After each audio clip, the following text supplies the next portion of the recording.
हमारी आज की कहानी है अफसर बेटे का पिता। अपने पास इकलौता बचा 100 रुपए का नोट और एक थैला उठाकर श्यामलाल जी सब्जी मंडी जाने लगे तो अपनी पत्नी को आवाज दी, माधवी दरवाजा बंद कर लेना, मैं सब्जी लेकर आता हूँ। ठीक है, लेकिन धनिया पत्ती और हरी मिर्च लाना मत भूलना। चलते चलते श्यामलाल जी के दिमाग में कई तरह के विचार आ रहे थे। मस्तिष्क असमंजस की स्थिति में था। अरे श्याम बाबू, आइए आइए, आज बड़े दिनों बाद दर्शन दिए आपने। पहले तो आए दिन सब्जियां लेने आ जाते थे। सब्जी वाले ने पूछा। हाँ दीनदयाल, पहले की बात और थी, लेकिन अब 2 बूढ़े जन कितनी सब्जियां खा लेंगे। फिर महंगाई भी तो दिन ब दिन बढ़ती जा रही है, इतना खर्चा क्यों करना। श्यामलाल जी ने जवाब में कहा। ये बात तो है बाबूजी। अच्छा बताइए, कौन कौन सी सब्जियां लेंगे? सब्जी वाले ने उत्सुकता से पूछा। तो सोच विचार करते हुए श्यामलाल जी बोले, बस आधा आधा किलो आलू प्याज और आधा किलो टमाटर दे दो, थोड़ा धनिया भी डाल देना। ठीक है बाबूजी, 150 रुपए हो गए। सब सब्जियों के साथ धनिया पत्ती और हरी मिर्च डालते हुए सब्जी वाले ने कहा। तो श्यामलाल जी ने संकोच भरी नजरों से उसकी ओर देखा और अपने कुर्ते की जेब से 100 रुपए निकाले।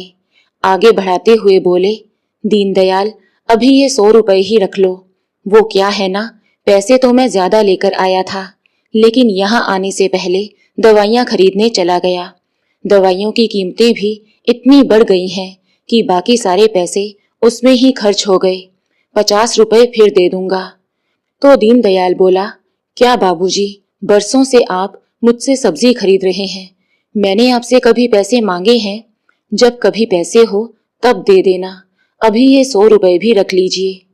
अरे नहीं दीनदयाल, मैं आता हूँ 1-2 दिन में, कहते हुए श्यामलाल जी सब्जियां लेकर घर वापस लौट आए। अरे आ गए आप? ये क्या, आप तो पूरी तरह से भीगे हुए हैं पसीने से, क्या पैदल गए थे? माधवी जी ने पूछा तो श्यामलाल जी ने हाँ में सिर हिला दिया। फिर माधवी जी गुस्से से बोली, आपको कितनी बार कहा है कि ऑटो करके जाया करो, लेकिन मानते कहाँ हैं आप। और ये क्या, आप तो सब्जियां लेने गए थे, बस आलू प्याज लेकर वापस लौट आए। तो क्या करता माधवी, सिर्फ 100 रुपए थे जेब में, ये सब्जियां भी 150 रुपए की हैं, अभी 50 रुपए देने बाकी हैं। इज्जत बचाने के लिए सब्जी वाले के सामने भी झूठ बोलना पड़ा कि पैसे तो लाया था पर दवाइयों पर खर्च हो गए। कहने को तो आईएएस बेटे का बाप हूँ, पर जेब में एक फूटी कौड़ी भी नहीं। कहते कहते श्यामलाल जी की आंखों में नमी तैर गई। तो माधवी जी उनके कंधे पर हाथ रखते हुए बोली, अगर पेंशन के पैसे खत्म हो गए थे तो आदित्य को फोन करके पैसे भेजने को कह देते। पेंशन आने में तो अभी 2-3 दिन बाकी हैं। लेकिन माधवी, ये बात उसे खुद भी तो समझनी चाहिए ना कि अपने माँ बाप के प्रति भी कुछ कर्तव्य हैं उसके। पेंशन के तौर पर जो 20,000 रुपए मुझे प्रति माह मिलते हैं, उसमें से भी 10,000 रुपए लोन की किस्त के रूप में चले जाते हैं। वो लोन जो अपने बेटे आदित्य की पढ़ाई के लिए मैंने लिया था, उसे मैं आज तक नहीं चुका पाया हूँ। इतनी कम आय में इस महानगर में रहना मुमकिन नहीं है। जिसका करियर बनाने के लिए हम लोगों ने अपनी इच्छाओं का गला घोंट दिया, वही आज अपने माँ बाप को भुलाकर अपना अलग बंगला बनाकर ठाठ से जी रहा है। क्यों माधवी, क्या बुढ़ापे में हमें बच्चों के साथ की जरूरत नहीं थी? श्यामलाल जी के दिल की कड़वाहट शब्दों के जरिए बाहर आई तो माधवी जी के दिल में छिपा दर्द भी आंखों के जरिए बाहर आने को बेताब हो उठा। परंतु फिर अपने आंसुओं को किसी तरह छिपाते हुए चेहरे पर एक फीकी सी मुस्कुराहट लिए वो अपने पति को समझाने लगी, आप तो जानते ही हैं कि आजकल के बच्चे अपनी मर्जी के मालिक हैं, अपनी जिंदगी अपने तौर तरीके से जीना चाहते हैं, तो इसमें क्या हर्ज है। बच्चे खुश रहें, माँ बाप को तो इसी में खुशी मिल जाती है। बस भी करो माधवी, हर बार की तरह आज भी बेटे बहू की करतूतों पर पर्दा डालने लगी। श्यामलाल जी ने गुस्से में कहा तो कुछ देर के लिए माधवी जी शांत हो गई और फिर प्यार से बोली, अजी मैं आपकी सारी बातों से सहमत हूँ, पर बड़े सयाने ये भी कह गए हैं कि जब कहीं जोर ना चले तो स्वयं को समझा लेने में ही भलाई है। तो चलिए फोन लगाइए अपने बेटे को। श्यामलाल जी के हाथों में मोबाइल देते हुए माधवी जी ने कहा और उनके पास सोफे पर बैठ गई। श्यामलाल जी ने फोन लगाया। बेल जाती रही लेकिन किसी ने फोन नहीं उठाया। बहुत बार कोशिश की तो आखिरकार उनके बेटे आदित्य ने फोन उठा लिया, लेकिन श्यामलाल जी के कुछ कहने से पहले ही आदित्य बोला, पिताजी अभी मेरे पास बिल्कुल भी समय नहीं है, कल बात करता हूँ मैं आपसे। ऐसा कहकर उसने फोन रख दिया। क्या हुआ जी, फोन नहीं उठाया उसने? माधवी जी ने पूछा तो श्यामलाल जी बोले, फोन तो उठाया था लेकिन तुम्हारे लाडले के पास समय नहीं है, ये कहकर फोन रख दिया कि कल बात करूंगा। अच्छा कोई बात नहीं, बड़ा अफसर है, होगा किसी जरूरी काम में। चलिए मैं चाय बनाती हूँ, कहते हुए माधवी जी रसोई घर में चली गई। अगले दिन श्यामलाल जी अपने बेटे के फोन का इंतजार करते रहे, लेकिन फोन नहीं आया। ऐसा भी क्या व्यस्त है जो अपने माँ बाप को एक फोन तक नहीं कर सकता? श्यामलाल जी उदासी भरे स्वर में बोले। तभी उनके मोबाइल की बेल बजी तो माधवी जी ने कहा, देखा हमारा बेटा इतना भी बुरा नहीं है जितना आप समझते हैं। अरे नहीं, आदित्य का फोन नहीं है, ये तो शर्मा जी हैं, हमारे पुराने पड़ोसी। कहते हुए श्यामलाल जी ने फोन उठाया तो दूसरी तरफ से आवाज आई, अरे भाई श्यामलाल जी, कैसे हो? तबीयत तो ठीक रहती है ना? हाँ हाँ सब ठीक है, श्यामलाल जी ने कहा तो शर्मा जी बोले, अगर सब ठीक है तो कल पार्टी में क्यों नहीं आए आप दोनों? उनकी बात सुनकर श्यामलाल जी हैरानी भरे स्वर में बोले, पार्टी? कैसी पार्टी? अरे भाई कमाल करते हो तुम भी, कल तुम्हारे बेटे बहू की मैरिज एनिवर्सरी थी, क्या शानदार पार्टी दी थी उन्होंने। शर्मा जी ने कहा तो श्यामलाल जी को जैसे काटो तो खून नहीं, उनका पूरा बदन एकदम सुन्न सा पड़ गया था। तभी शर्मा जी बोले, क्या हुआ श्यामलाल जी, कहाँ गुम हो गए?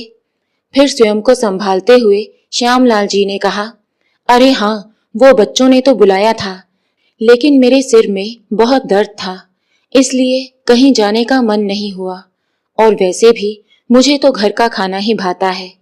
तो शर्मा जी ने कहा, वैसे श्यामलाल जी एक बात तो माननी पड़ेगी, आज जिस मुकाम पर आपका बेटा पहुंच चुका है, आपके बरसों की तपस्या का ही फल है। इतने बड़े बड़े लोगों के साथ उठना बैठना है उसका, और अब तो उसे नौकरी में और भी तरक्की मिल गई है। शर्मा जी कहते जा रहे थे और श्यामलाल जी नम आंखें लिए वो सब बातें सुनते जा रहे थे। शर्मा जी से बात करने के बाद जब श्यामलाल जी ने फोन रखा तो माधवी जी हैरानी से बोली, आप फोन पर झूठ क्यों बोल रहे थे, आपको कब हुआ सर दर्द? फिर श्यामलाल जी ने एक गहरी सांस लेते हुए कहा, माधवी कल हमारे बेटे बहू की मैरिज एनिवर्सरी थी। कल रात को हमारे अफसर बेटे ने अपने दोस्तों और जान पहचान वालों को 5 स्टार होटल में पार्टी दी है। इसी काम में व्यस्त होगा जो हमसे बात करने के लिए भी समय नहीं था उसके पास। ये सुनकर माधवी जी बोली, अरे हाँ कल तो 3 अक्टूबर थी, 3 अक्टूबर को तो बच्चों की एनिवर्सरी होती है, हम कैसे भूल गए उन्हें विश करना। शायद इसलिए बच्चे हमसे नाराज होंगे, तभी। तुम भी हद करती हो माधवी, हमने विश नहीं किया तो क्या तभी उन्होंने हमें पार्टी में नहीं बुलाया? सच तो ये है कि उन तथाकथित हाई सोसाइटी के लोगों के बीच हमें बुलाकर हमारे बेटा बहू की शान में कमी आ जाती। शर्मा जी बता रहे थे कि शहर के बड़े बड़े रसूखदार लोग आए हुए थे पार्टी में। तुम ही बताओ, अब मैं बहाना ना बनाता तो और क्या कहता कि हमारे बेटे ने पार्टी में अपने माँ बाप को न्योता तक नहीं दिया। अभी श्यामलाल जी अपनी पत्नी को ये सब बातें बता ही रहे थे कि उनके मोबाइल पर नोटिफिकेशंस आने लगे। देखा तो शर्मा जी ने रात की पार्टी की कुछ तस्वीरें और वीडियो व्हाट्सएप पर भेजी थी। सभी तस्वीरों और वीडियोस को देखकर श्यामलाल जी और माधवी जी हैरान हो गए। पार्टी वाकई बहुत शानदार थी। बड़े बड़े मंत्री और सेलिब्रिटीज आए हुए थे। आदित्य के दोस्तों और जान पहचान के लोगों के अलावा उनकी बहू के माता पिता और अन्य रिश्तेदार भी पार्टी में मौजूद थे। सेलिब्रेशन में एक बहुत बड़ा केक रखा गया था। बहू के माता पिता केक काटते समय उन दोनों के साथ खड़े थे। ये सब देखकर श्यामलाल जी और माधवी जी स्वयं को जमीन में गड़ा हुआ महसूस कर रहे थे। अगले 2 दिन जैसे तैसे उन्होंने घर का खर्च चलाया। तीसरे दिन हाथ में पेंशन आई तो श्यामलाल जी सबसे पहले सब्जी वाले को पैसे देने चले गए, लेकिन घर जाने के लिए जैसे ही वापस मुड़े तो हर बार की तरह रास्ते में फलों की एक दुकान पर रुक गए। जैसे ही अंदर गए तो दुकानदार, जिसका नाम सोहन था, उन्हें देखते ही अपनी कुर्सी से उठकर उनके पैर छूने लगा तो श्यामलाल जी ने उसे अपने गले से लगा लिया। आप कैसे हैं काका? दुकानदार ने पूछा तो श्यामलाल जी बोले, अच्छा हूँ बेटा, बहुत दिनों से तुमसे मुलाकात नहीं हुई थी तो मिलने चला आया। काम धंधा कैसा है बेटा? काका, आपकी मेहरबानी और ऊपर वाले की कृपा से सब कुछ अच्छा है, कहते हुए सोहन श्यामलाल जी के लिए फल डालने लगा। अरे नहीं बेटा, फलों की जरूरत नहीं है। अरे खाया पिया करो काका, देखिए तो कमजोर होते जा रहे हैं, कहते हुए दुकानदार ने फलों का लिफाफा भरकर उनके पास रख दिया। लेकिन सोहन बेटा, जितने पैसे लाया था वो तो खर्च हो गए। क्यों शर्मिंदा करते हैं काका? आपके कारण ही तो मैं आज अपने पैरों पर खड़ा हूँ। मैं भूला नहीं हूँ, जिस समय कोई भी मेरी मदद करने को तैयार नहीं था तो आपने ही मेरी मदद की थी। 8 वर्ष पहले जब मेरे पिता का साया मेरे सर से हट चुका था और मेरी माँ बीमार थी तो एक पैसा नहीं था मेरे पास उनके इलाज के लिए। उनका इलाज करवाने के लिए मैं चोरी तक का रास्ता अपनाने को मजबूर हो गया था। तब आपने ना सिर्फ मेरी माँ के इलाज में मेरी मदद की, बल्कि मुझे कुछ पैसे देकर ये कारोबार भी शुरू करवाया। आपके उन एहसानों का बदला तो मैं उम्र भर नहीं चुका सकता। कुछ देर सोहन के साथ हाल चाल बांटकर श्यामलाल जी अपने घर वापस लौट आए। कुछ दिन यूं ही बीत गए। एक दिन सुबह सैर करके घर लौटे तो श्यामलाल जी बोले, अरे ये क्या माधवी, अभी तक सोई हो? तबीयत तो ठीक है ना? पता नहीं, फिर से सीने में जलन हो रही है। अरे माधवी, कितनी बार कहा है कि एक बार चलकर चेकअप करवा लेते हैं, लेकिन तुम मानती कहाँ हो। खर्च के डर से अपनी सेहत को तो नजरअंदाज करना ठीक नहीं है ना। आज तुम्हें डॉक्टर के पास चलना ही पड़ेगा। जिद करके श्यामलाल जी माधवी जी को पास में रहने वाले अपने फैमिली डॉक्टर के पास ले गए, लेकिन डॉक्टर ने चेकअप करके बताया कि मामला कुछ गंभीर है, आप इन्हें किसी अच्छे अस्पताल में दिखाइए। श्यामलाल जी चिंता में पड़ गए, ये सोचकर कि बड़े अस्पताल में खर्च भी बड़ा होता है। डॉक्टर से चेकअप कराकर जब घर लौटे तो श्यामलाल जी ने फिर से अपने बेटे को फोन लगाया। हेलो बेटा। हाँ पिताजी, कैसे हैं आप? बहुत दिनों से कोशिश कर रहा हूँ कि थोड़ा समय निकालकर आपसे मिलने आ सकूं, लेकिन हर बार कोई ना कोई काम निकल आता है। वो बेटा, मैं तो ठीक हूँ, पर तेरी माँ की तबीयत ठीक नहीं है। क्यों, क्या हुआ माँ को? आदित्य ने पूछा तो श्यामलाल जी रूंधे स्वर में बोले, पता नहीं, कुछ दिनों से बीमार चल रही है। बड़े अस्पताल में दिखाने की सलाह दी है डॉक्टर ने, और तुझे तो पता है कि मेरे पास इतने पैसे नहीं हैं। तो पिताजी, उन्हें डॉक्टर मल्होत्रा के पास ले जाइए ना, मैं उनसे बात कर लूंगा। हाँ बेटा, वो तो ठीक है, परंतु अगर उन्होंने टेस्ट करवाने को कहा या फिर किसी और अस्पताल में जाने को कहा तो पैसे तो चाहिए होंगे ना। अरे पिताजी, पूरे शहर में आप कहीं से भी इलाज करवाइए, कोई भी टेस्ट करवाइए, बस मुझसे बात करवा देना। अब मैं फोन रखता हूँ पिताजी, थोड़ा काम है। श्यामलाल जी फोन पर हेलो हेलो कहते रह गए, पर दूसरी ओर से तो फोन कट चुका था।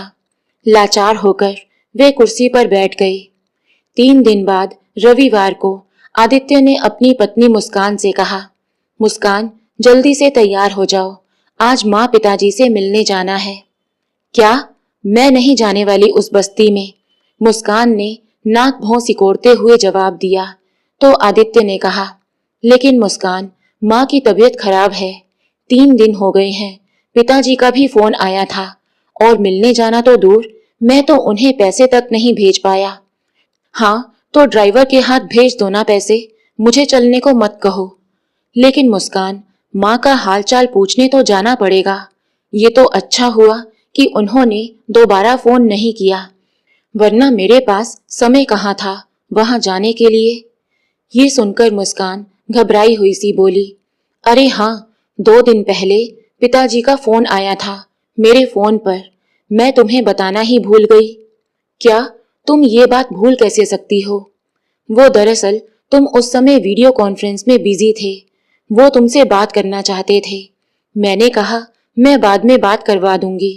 लेकिन आदित्य, मुझे नहीं लगता कि कोई ऐसी परेशानी वाली बात होगी। आदित्य ने बिना देर किए अपने पिता को फोन लगाया, लेकिन फोन व्यस्त था। मैं अभी वहां जाता हूँ, कहकर आदित्य जल्दबाजी में बाहर निकल गया। कुछ देर बाद श्यामलाल जी के घर के बाहर एक बड़ी सी गाड़ी आकर रुकी और गाड़ी से उतरकर आदित्य घर के अंदर आया। उस समय उसके पिता अपने एक दोस्त के साथ बैठे हुए थे। अंदर आते ही आदित्य ने उन दोनों के पैर छुए।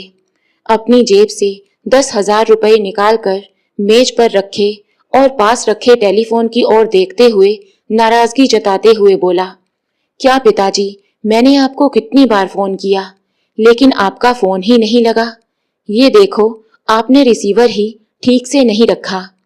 अच्छा बेटा, और मैं तुम्हें 2 दिनों से फोन कर रहा हूँ, उसका क्या? अरे पिताजी, क्या बताऊं, मैं कितना व्यस्त था। जिस समय आपका फोन आया, मैं उस समय सीएम के साथ वीडियो कॉल पर था। लेकिन आपने दोबारा फोन क्यों नहीं किया? बेटा, मैंने एक बार नहीं, कम से कम 10 बार फोन लगाया था बहू के मोबाइल पर। यकीन नहीं होता तो देखो मेरा मोबाइल। अच्छा, शायद उसका फोन स्विच ऑफ होगा। चलो छोड़ो, आप ये मिठाई खाओ। पिताजी, अब आपके बेटे की तरक्की हो चुकी है। मैं कैबिनेट सेक्रेटरी बन चुका हूँ। लीजिए काका, आप भी खाइए। माँ, जल्दी बाहर आओ, मैं आपकी फेवरेट मिठाई लाया हूँ। बहुत बड़ी खुशखबरी है। रहने दो बेटा, तुम्हारी माँ अब इस दुनिया में नहीं रही। श्यामलाल जी गंभीर स्वर में बोले तो आदित्य विस्मित सा उनकी ओर देखने लगा। सिर्फ तुम्हारी लापरवाही के कारण मेरी माधवी हमेशा हमेशा के लिए, कहते हुए श्यामलाल जी की आंखें आंसुओं से भर आई। ये क्या कह रहे हैं आप? आदित्य चिल्लाने लगा। तभी श्यामलाल जी के दोस्त भूषण जी ने कहा, बेटा, तुम्हारे पिता ने डॉक्टर मल्होत्रा से सलाह ली तो उन्होंने अच्छे अस्पताल में जाने को कहा, लेकिन बिना पैसे के बड़े अस्पताल में तुम्हारी माँ को एडमिट तक नहीं किया गया। तुम्हारा ये बूढ़ा बाप उन लोगों के सामने गिड़गिड़ाता रहा, लेकिन पैसे जमा करवाए बिना वो इलाज शुरू करने को बिल्कुल तैयार नहीं थे। ये सब सुनकर आदित्य के होश उड़ गए। वो अपना सिर पकड़कर जमीन पर बैठ गया। आज उसकी माँ उसकी लापरवाही के कारण ही इस दुनिया से चली गई थी। फिर कांपते स्वर में वो बोला, और माँ का अंतिम संस्कार? अंतिम संस्कार भी परसों ही हो चुका है। फिर रोते हुए आदित्य बोला, आपने मुझे बताया तक नहीं। ऐसा क्यों किया आपने? ऐसा क्यों किया? बेटा, मेरे पास यहाँ बहुत लोग हैं मदद के लिए। तुम अपने घर जाओ। जरूरत के समय पर अगर तुम यहाँ होते तो आज माधवी हमारे साथ होती। अब निकल जाओ यहाँ से। और हाँ, अपने ये पैसे भी ले जाओ। अब कोई जरूरत नहीं है मुझे इनकी। उदास भाव से आदित्य अपने घर वापस लौट आया। ऐसे कैसे कर सकते हैं पिताजी मेरे साथ? अपनी माँ के अंतिम दर्शन भी नहीं कर पाया मैं। आदित्य की इस बात पर उसकी पत्नी मुस्कान बोली, लेकिन आदित्य, पिताजी ने उनका संस्कार इतनी जल्दी क्यों कर दिया? मुस्कान, अगर तुमने फोन उठाया होता तो ये नौबत ना आती। ये देखो, तुम्हारे फोन में 10 मिस्ड कॉल्स हैं। लेकिन आदित्य, ये कॉल्स किसी अनजान नंबर से आई हैं। मुझे कैसे पता चलता कि फोन तुम्हारे पिताजी का है? 2 दिन बीते तो आदित्य के पास उसके ससुर जी का फोन आया। मुस्कान ने फोन उठाया तो आवाज आई, बेटी जल्दी से टीवी ऑन करो। लेकिन हुआ क्या? सवाल मत पूछो मुस्कान, न्यूज चैनल लगाओ अभी। मुस्कान ने जल्दी से टीवी चलाया तो सामने खबर आ रही थी, अदालत ने आज एक ऐतिहासिक निर्णय लिया है।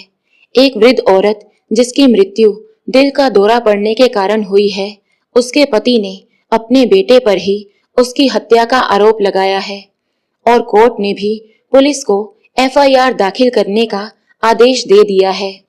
और जानकर हैरानी होगी कि जिस पर हत्या का आरोप लगा है वो और कोई नहीं बल्कि कैबिनेट सेक्रेटरी आदित्य कुमार है।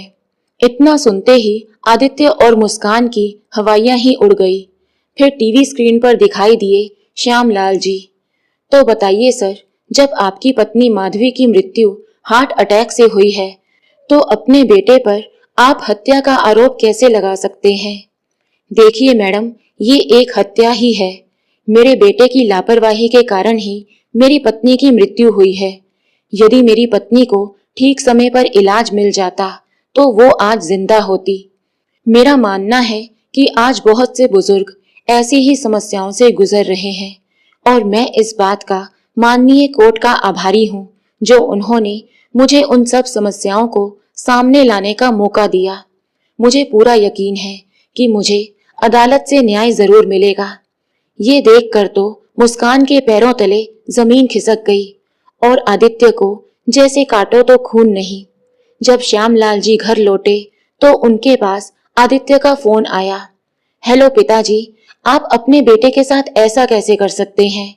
फिर श्यामलाल जी ने कहा, बेटा अब तो अदालत में ही बात होगी, और फोन रख दिया। फिर श्यामलाल जी अपनी आराम कुर्सी पर बैठ गए। जैसे ही आंखें बंद की तो आंसुओं से सराबोर आंखों से आंसू निकलकर उनके झुर्रीदार गालों को भिगो गए। धीरे धीरे एक आईएएस अधिकारी पर मुकदमे की खबर पूरे शहर में आग की तरह फैलने लगी और इस कारण आदित्य को नौकरी से सस्पेंड कर दिया गया। अब केस कोर्ट में गया तो श्यामलाल जी ने अपना केस खुद ही लड़ने का फैसला किया। हालांकि अपनी मदद के लिए उन्होंने वकील नियुक्त किया था। कार्यवाही शुरू हुई। सबसे पहले तो श्यामलाल जी ने अपने फैमिली डॉक्टर को बुलाया और पूछा, जिस दिन मैं अपनी पत्नी को आपके पास चेकअप के लिए लेकर आया था उस दिन क्या क्या हुआ था, आप सबको बता दीजिए। तो फिर डॉक्टर ने कहा, जिस दिन उन्होंने माधवी जी का चेकअप किया था तो श्यामलाल जी को बताया था कि उन्हें माइल्ड हार्ट अटैक आया है और उन्हें किसी अच्छे अस्पताल में दिखाने की सलाह दी थी। श्यामलाल जी के पास फीस के भी पूरे पैसे नहीं थे तो मैंने उनसे पैसे नहीं लिए थे। इस बात पर श्यामलाल जी ने कहा, जज साहब अब आप ही बताइए, अगर मेरे पास डॉक्टर की फीस के भी पैसे नहीं थे तो कैसे मैं अपनी पत्नी का इलाज अच्छे अस्पताल में करवाता। फिर श्यामलाल जी ने एक अन्य डॉक्टर को बुलाया और जज साहब को बताया कि ये उसी अस्पताल के डॉक्टर हैं जिस अस्पताल में वे अपनी पत्नी को इलाज के लिए लेकर गए थे। फिर अस्पताल के डॉक्टर ने अपनी गवाही में कोर्ट को बताया कि जब श्यामलाल जी अपनी पत्नी को लेकर आए थे तो उनके पास अपनी पत्नी के इलाज के लिए बिल्कुल भी पैसे नहीं थे, इसलिए डॉक्टर ने इलाज करने से साफ मना कर दिया था क्योंकि ये अस्पताल के नियम के खिलाफ था। श्यामलाल जी ने मुझे बताया कि उनका बेटा एक आईएएस ऑफिसर है और वो अगले दिन आकर पूरे पैसे चुका देगा, परंतु जब अस्पताल मैनेजमेंट ने उन्हें अपने बेटे से बात करवाने को कहा तो काफी देर तक वो फोन लगाते रहे पर अपने बेटे से बात नहीं करवा पाए। फिर श्यामलाल जी बोले, जज साहब मैं उस रात आदित्य को फोन लगाता रहा लेकिन उसने एक बार भी फोन नहीं उठाया और फिर जब मैंने अपनी बहू मुस्कान को फोन लगाया तो उसने कहा कि आदित्य अभी किसी काम में व्यस्त है। मैं उसे बताने ही लगा था कि बहुत इमरजेंसी की स्थिति है, लेकिन बिना सुने ही उसने फोन काट दिया। जज साहब पैसे के अभाव में कोई डॉक्टर मेरी पत्नी का इलाज करने को तैयार नहीं था। उसके बाद जब मैं अपनी पत्नी को लेकर सरकारी अस्पताल जा रहा था उसी दौरान उसकी हालत बहुत अधिक गंभीर हो गई और रास्ते में ही उसने दम तोड़ दिया। इस पर आदित्य के वकील ने अपनी दलील दी और श्यामलाल जी को दोषी ठहराते हुए बोला, लेकिन आपको उसी अस्पताल में रहकर आदित्य को फिर से फोन लगाना चाहिए था। कुछ समय बाद वो फोन का जवाब जरूर देता। आपकी जल्दबाजी के कारण आपकी पत्नी की मृत्यु हुई है। फिर श्यामलाल जी गुस्से से बोले, बिल्कुल गलत। जज साहब, आप पूछिए डॉक्टर से कि मैंने कितनी देर वहां इंतजार किया, कितनी बार अपने बेटे को फोन लगाया। जब कहीं से कोई मदद नहीं मिली तब मैं अपनी पत्नी को सरकारी अस्पताल में लेकर जा रहा था कि शायद उसकी जान बच जाए। इससे ज्यादा इंतजार करता भी तो केवल इतना ही फर्क पड़ता कि मेरी पत्नी सड़क की बजाय अस्पताल में मर जाती। इन सब बातों को सुनने के बाद जज ने अगली हियरिंग की तारीख दे दी। सुनवाई खत्म होने के बाद जैसे ही श्यामलाल जी बाहर निकले तो मीडिया वाले उनका इंटरव्यू लेने को तैयार खड़े थे। एक आम आदमी होते हुए भी जिस तरह की दलीलें उन्होंने पेश की थी, बड़े बड़े वकील भी उसके आगे घुटने टेक दें। अगली सुनवाई में जज साहब ने श्यामलाल जी से पूछा कि आखिर आप इस केस से चाहते क्या हैं? तो श्यामलाल जी ने कहा, जज साहब, मुझे 2.5 करोड़ रुपए की रकम चाहिए। ये बात सुनकर जज साहब बोले, लेकिन इतने रुपए क्यों? तो श्यामलाल जी ने कहा, क्योंकि मैंने आज तक जितने भी पैसे अपने बेटे पर खर्च किए हैं वो कुल मिलाकर 2.5 करोड़ रुपए की रकम बनती है। तभी आदित्य का वकील बोला, मिस्टर श्याम, आप पागल हो गए हैं। आप जानते भी हैं आप कितने पैसे मांग रहे हैं? तो श्यामलाल जी बोले, जब आदित्य 5 साल का था तब हमें पता चला कि उसे दिल की एक गंभीर बीमारी है जिसका इलाज ऑपरेशन से ही संभव था और जिस पर लाखों रुपए खर्च होने थे। इतने पैसे मेरे पास नहीं थे तो उसके इलाज के लिए हमने अपने गांव की जमीन बेच दी थी। अगर आज वो जमीन मेरे पास होती तो उसे बेचने पर मुझे लाखों नहीं बल्कि करोड़ों रुपए मिलते। इसलिए मुझे अपने बेटे से उस जमीन की आज की कीमत जितनी रकम चाहिए और साथ ही साथ मुझे वो रकम भी चाहिए जो मैंने अपने बेटे की पढ़ाई पर खर्च की। आदित्य आईएएस बनना चाहता था, लेकिन इसके लिए उसे अच्छी कोचिंग की जरूरत थी जिसकी फीस इतनी ज्यादा थी कि मैं उसे अफोर्ड नहीं कर सकता था। इसलिए उसकी पढ़ाई के लिए मुझे लाखों रुपए का लोन लेना पड़ा। उस लोन की किस्त मैं आज तक चुका रहा हूँ। मेरी इतनी हैसियत नहीं थी, परंतु अपनी हैसियत से बाहर जाकर दिन रात मेहनत करके अपने बेटे को बड़ा किया और आज जब आईएएस ऑफिसर बन गया तो हमें उसी पुराने मकान में छोड़कर अपनी पत्नी के साथ आलीशान बंगले में रहने लगा। उसके बाद वो हमारी सारी जिम्मेदारियों से मुक्त हो गया। अपने इकलौते बेटे का चेहरा देखने तक को तरस गए थे हम लोग। कहते कहते श्यामलाल जी रुआंसे हो गए। इन सब बातों से मेरी पत्नी भी गंभीर चिंता में रहने लगी थी और शायद इसी कारण उसे हार्ट अटैक आ गया। फिर भरे गले से श्यामलाल जी बोले, जज साहब, जब बच्चे बड़े हो जाते हैं तो अपनी जिंदगी में इतने व्यस्त हो जाते हैं कि अपने माँ बाप को ही भूल जाते हैं। जिन माँ बाप ने दिन रात एक करके अपने बच्चों को पाल पोस कर बड़ा किया, उन्हीं माँ बाप की बूढ़ी धुंधलाती आंखें बच्चों की एक झलक पाने को तरस जाती हैं। खैर, जिस इंसान पर मैंने अपनी मेहनत के पैसे खर्च किए, अगर उसे ही मेरी कदर नहीं है तो उसे वो सारे पैसे भी लौटा देने चाहिए। श्यामलाल जी की ये दलील सुनकर कोर्ट में बैठे सभी लोगों की आंखें भी आंसुओं से भर आई। कोर्ट की सुनवाई के बाद आदित्य और मुस्कान थके हारे घर पहुंचे तो मुस्कान के पापा भी वहां पहुंच गए। मुस्कान किचन में चाय बनाने के लिए जाने लगी। तभी आदित्य ने कहा, मुस्कान, सच सच बताना, तुम्हें पता था ना कि उस अनजान नंबर से पिताजी ही फोन कर रहे थे? हाँ, मुझे पता था और मैं जानती थी कि अगर मैंने फोन उठाया तो पिताजी फिर से अपनी परेशानियों का दुखड़ा रोना शुरू कर देंगे, इसलिए मैंने फोन नहीं उठाया। मुस्कान चिल्लाई। लेकिन मुस्कान, सिर्फ तुम्हारी वजह से आज मैं इतनी बड़ी मुसीबत में फंसा हूँ। लेकिन इसमें मेरी कहाँ गलती है? जब उन्होंने पहली बार फोन किया था तब मैंने ही फोन उठाया था। क्या उस समय वो पूरी बात नहीं बता सकते थे कि माँ की तबीयत खराब है? फिर आदित्य अपने ससुर जी से बोला, पापा, मुझे लगता है कि जो पैसे मेरे पिताजी ने मांगे हैं मुझे उन्हें दे देने चाहिए। ये बात सुनकर मुस्कान गुस्से से भड़कते हुए बोली, हरगिज नहीं। आज तक तुम्हारे पिता ने तुम पर जितने भी पैसे खर्च किए हैं वो उनका कर्तव्य था। सभी माता पिता अपने बच्चों के लिए करते हैं। उन्होंने कुछ नया नहीं किया जो खर्च के पैसे मांगने निकल पड़े हैं। ऊपर से जमाने भर में हमारी बेइज्जती करवा कर रख दी।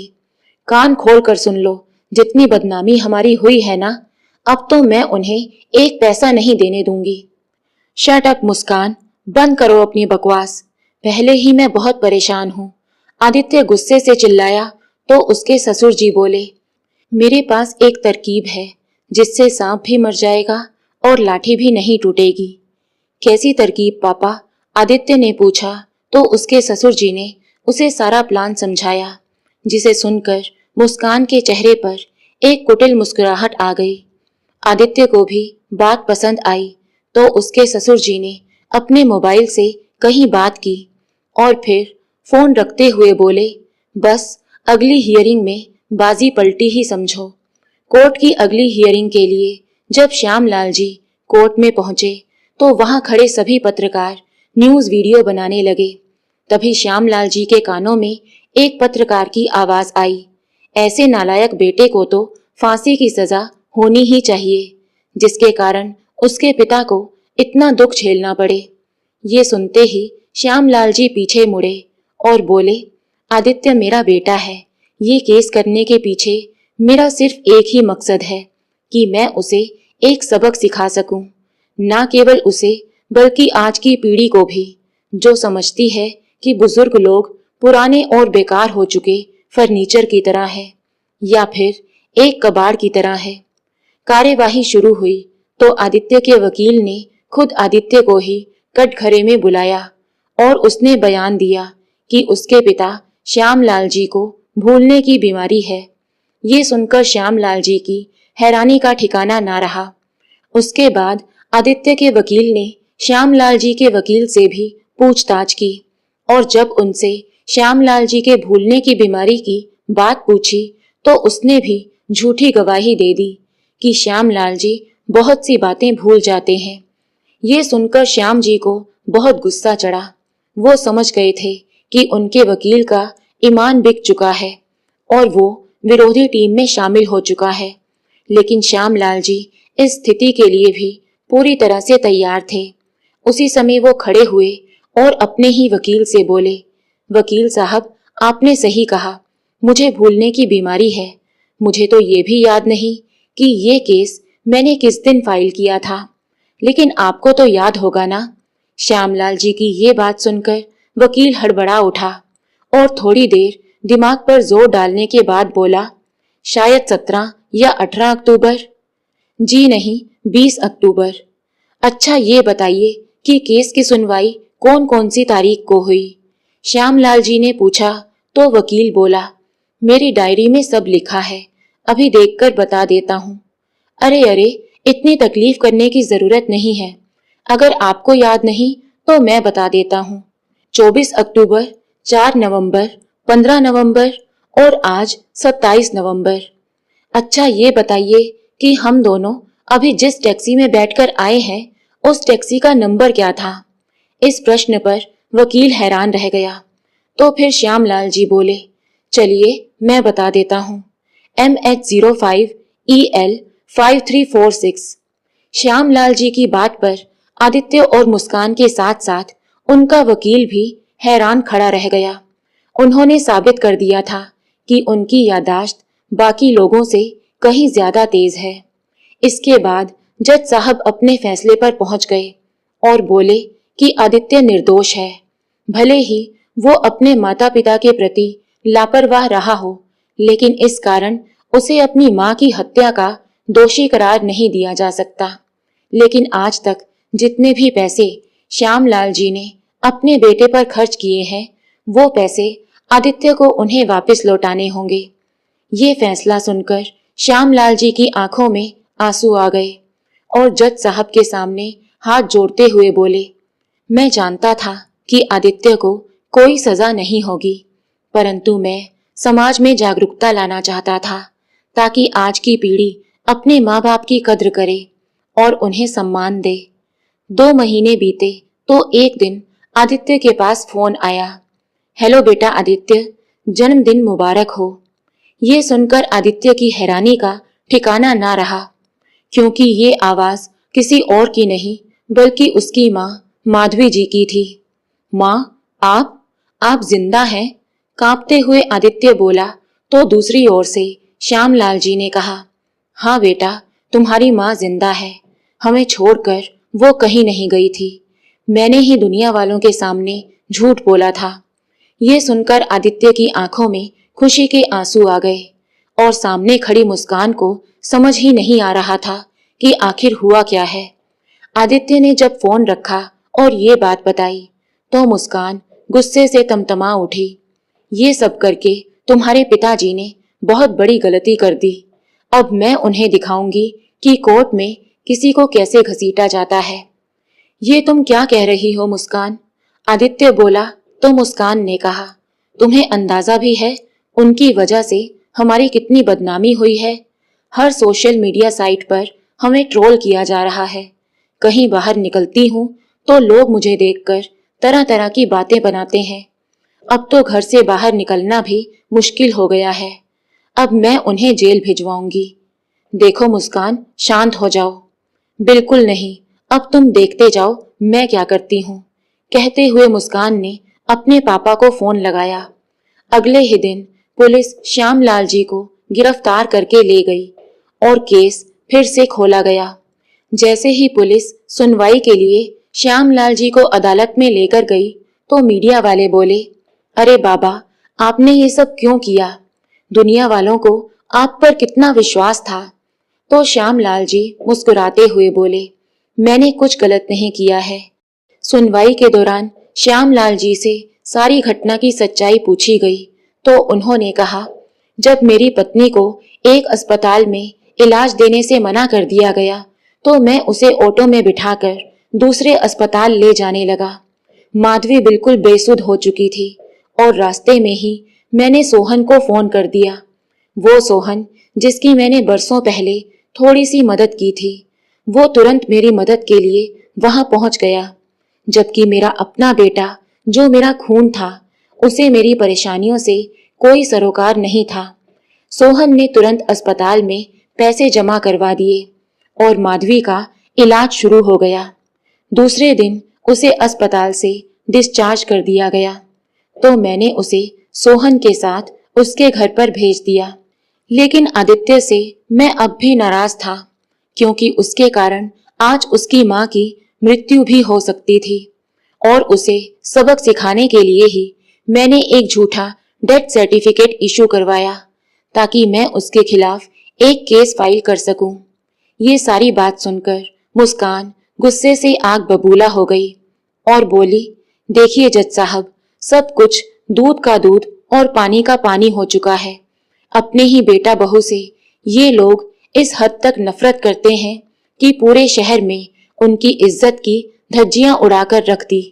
आपसे गुजारिश है जज साहब कि आप इन्हें कड़ी से कड़ी सजा दें और झूठ बोलकर जो पैसे इन्होंने लिए हैं वो ब्याज समेत हमें वापस दिलवाएं। माधवी जी जो कोर्ट में बैठी सारी बातें सुन रही थी, अब चुप ना रह सकी और कटघरे में आकर कहने लगी, हमारा बेटा आदित्य शादी के पूरे 5 साल बाद पैदा हुआ था।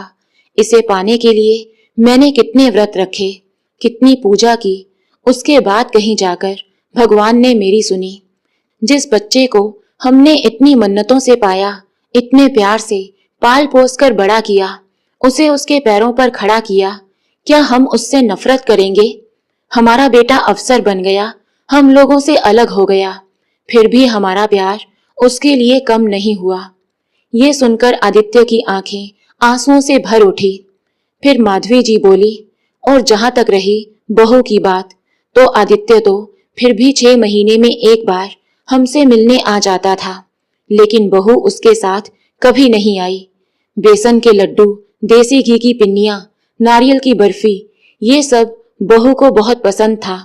सब बनाकर भेजती थी मैं उसके लिए। 1 साल पहले बहू बीमार पड़ गई थी, इतनी बीमार कि उसकी जान पर बन आई थी। और उसके ससुर जी नंगे पैर चलकर त्र्यंबकेश्वर मंदिर गए थे अपनी बहू की सलामती की प्रार्थना करने के लिए। और आज ये कहती है कि हम उनसे नफरत करते हैं। मुस्कान बहू, जो रुपए तुम अपने ससुर जी से मांग रही हो ना, उनमें से 1 पैसा भी अब उनके नाम पर नहीं है। यहाँ तक कि उन्होंने तो अपने बस्ती वाला मकान भी बेच दिया है। ये सुनकर मुस्कान का वकील बोला, झूठ, बिल्कुल झूठ, ऐसा हो ही नहीं सकता कि इतने पैसे आपने खर्च कर दिए। तो माधवी जी बोली, लेकिन ये सच है। मेरे पति ने उन पैसों से एक बहुत बड़ा वृद्धाश्रम बनाया है, जिसमें औलाद द्वारा दुत्कारे हुए बूढ़े लोगों के लिए सभी सुविधाएं उपलब्ध हैं, ताकि वो लोग अपने जीवन की संध्या वेला में आनंद से रह सकें। उन्हें पता था कि उन्होंने अपराध किया है और एक दिन सच्चाई सबके सामने भी आएगी, लेकिन वे लाखों बुजुर्गों की परेशानियां, उनका दर्द, उनके दुख सबके सामने लाना चाहते थे और अपने इस मकसद में वो कामयाब भी हुए हैं। ये सारी बातें सुनकर अदालत में बैठे सभी लोग तालियां बजाने लगे और शायद मुस्कान के कठोर हृदय में भी कुछ भावनाएं जागृत हो गई। खड़ी होकर वो बोली, जज साहब, मैं अपना केस वापस लेती हूँ, और कोर्ट से बाहर चली गई। तभी जज साहब बोले, केस तो वापस ले लिया गया है, लेकिन श्यामलाल जी ने जो किया उसे अदालत माफ नहीं कर सकती, इसलिए उन्हें 3 महीने कैद की सजा सुनाई जाती है। श्यामलाल जी ने खुशी खुशी सजा को स्वीकार किया और 3 महीने बाद जब जेल से निकले तो सीधे अपने वृद्धाश्रम में चले गए। उनके बेटा बहू ने आकर उनसे माफी मांगी और पुरानी बातें भूलकर उन दोनों को अपने साथ चलने को कहा। हालांकि श्यामलाल जी ने उन्हें माफ कर दिया था, लेकिन वे उनके साथ चलने को तैयार नहीं थे। अब उन्होंने अपनी बाकी की जिंदगी वृद्धाश्रम में ही बिताने का फैसला कर लिया था। कुछ दिनों बाद कोर्ट के वही जज उनके वृद्धाश्रम में आए जिन्होंने श्यामलाल जी का मुकदमा सुना था। वृद्धाश्रम का माहौल देखकर जज साहब बहुत प्रभावित हुए। बीमार बुजुर्गों के लिए वहां डॉक्टर और नर्स का भी इंतजाम था। सभी अटेंडेंट्स बुजुर्गों का भरपूर ख्याल रख रहे थे। परिवार जैसा माहौल बना हुआ था। जब श्यामलाल जी ने जज साहब को देखा तो आश्चर्यचकित रह गए। फिर जज साहब बोले, श्यामलाल जी, मैं यहाँ आपका शुक्रिया अदा करने आया था। मेरा बेटा जो बेंगलुरु में नौकरी करता है, महीने में 1 या 2 बार बड़ी मुश्किल से फोन किया करता था, लेकिन जब से तुम्हारा केस सामने आया है उसके बाद से वो मुझे दिन में 2 बार फोन करने लगा है। और तो और वीकेंड पर पत्नी और बच्चों के साथ मुझसे मिलने भी आता है। इसके लिए मैं तुम्हारा शुक्रगुजार हूँ। कहते हुए जज साहब ने श्यामलाल जी को गले से लगा लिया। उस समय श्यामलाल जी के चेहरे पर मुस्कान और आंखों में खुशी के आंसू थे। तो दोस्तों, आपको ये कहानी कैसी लगी, लाइक और कमेंट करके जरूर बताएं और चैनल को सब्सक्राइब करना बिल्कुल ना भूलें। मिलते हैं एक नई कहानी के साथ। बहुत बहुत धन्यवाद।